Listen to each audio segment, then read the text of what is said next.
और जब जब इस देश की जनता कुशासन के विषय पर आपसे जवाब मांगती है, जब जब देश की जनता आपसे प्रश्न करती है कि महंगाई का क्या हाल हुआ, रोजगार का क्या हाल हुआ, किस तरीके से आपने भ्रष्टाचार को इस मुकाम तक पहुंचाया, किस तरीके से गिरती हुई रुपए की कीमत को रोकने में आप विफल रहे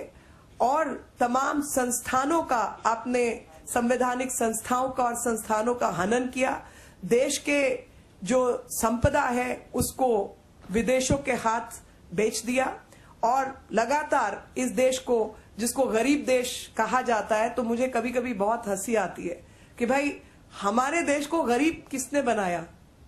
जब हमारा देश कभी स्विट्जरलैंड की अर्थव्यवस्था को फंड करता है, वही देश जो सिंगापुर की अर्थव्यवस्था को फंड करता है, वही देश जो चीन की अर्थव्यवस्था को फंड करता है, हम इतने गरीब हैं कि हमने फ्लाईओवर बनाए, सड़कें बनाई, पावर हाउसेस बनाए, लेकिन अपने देश में नहीं, विदेशों में। और उसके लिए जिम्मेवार वो लोग हैं जो 67 साल में से 60 साल तक कुशासन की व्यवस्था को इस देश में कायम करके बैठे हैं।